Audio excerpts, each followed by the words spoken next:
Shalom teman-teman semua, selamat pagi untuk kita semua. Perkenalkan, nama saya Arman Jakamlasi, NIM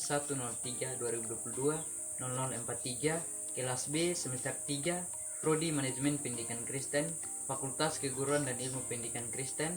Teman-teman, di sini saya membuat video untuk memenuhi tugas dari mata kuliah Manajemen Sarana dan Prasarana yang diampu oleh Ibu Marlene Angela Daik MPD.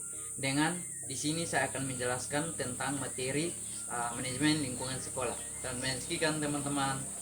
Baik teman-teman, kita masuk manajemen lingkungan pendidikan. Manajemen lingkungan pendidikan sendiri adalah sebuah proses pengelolaan semua unsur fisik, sosial, dan akademis yang memengaruhi kegiatan pembelajaran pada sebuah lembaga pendidikan dengan menerapkan yang pertama itu fungsi perencanaan, pengorganisasian, pelaksanaan, dan pengawasan.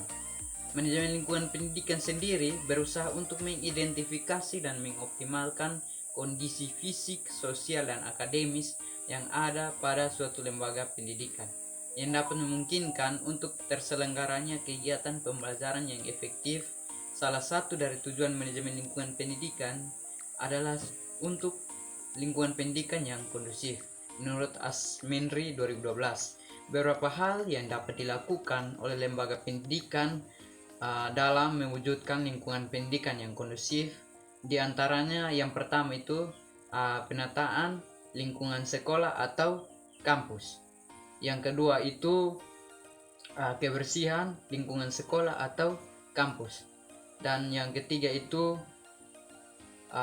ketersediaan sarana prasarana yang dibutuhkan atau yang memadai. Nah, yang keempat itu guru atau dosen yang mengajar sesuai dengan acuan dari kurikulum. Nah, ini ada beberapa hal yang sangat dibutuhkan dalam manajemen lingkungan pendidikan agar lingkungan sekolah itu bisa kondusif. Manajemen lingkungan sekolah. Manajemen lingkungan sekolah dilakukan agar sekolah dapat menjadi tempat yang kondusif bagi penyemaian dan pengembangan karakter positif bagi siswa.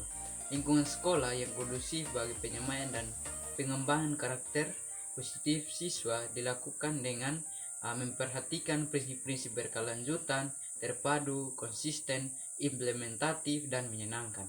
Untuk pengembangan budaya dan lingkungan sekolah diperlukan 4 tahapan, yaitu yang pertama itu perencanaan program, sosialisasi program, pelaksanaan program, dan yang terakhir itu evaluasi program. Aspek lingkungan sekolah yang kondusif. Kenyamanan suatu lingkungan dipengaruhi oleh beberapa aspek. Dalam hal ini, aspek-aspek yang dipengaruhi dapat memberikan kenyamanan pada suatu lingkungan sekolah yang kondusif. Di antaranya adalah sebagai berikut. Yang pertama itu aspek tata letak. Yang kedua itu estetika. Yang ketiga itu tata aturan. Dan yang keempat itu atmosfer atau budaya yang berkembang di suatu organisasi.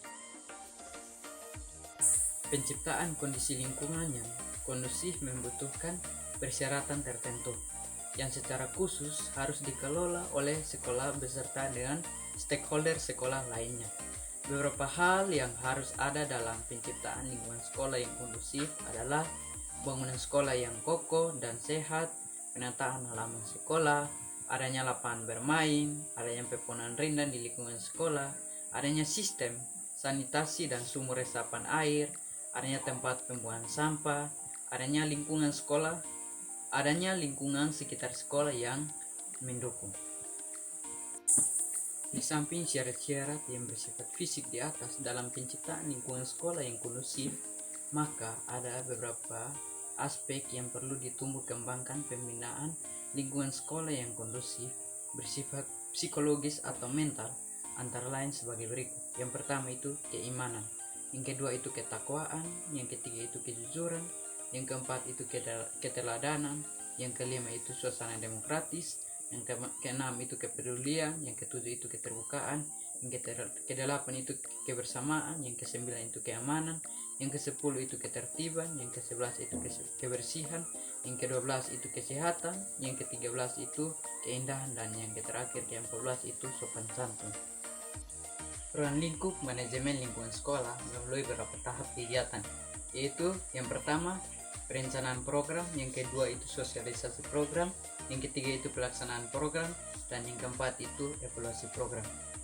Sekian dari materi yang saya paparkan yang berjudul manajemen lingkungan sekolah. Semoga bermanfaat buat teman-teman semua. Saya akan tutup materi ini dengan pantun burung pipit burung cendrawasih. Untuk itu sekian dan terima kasih. Shalom.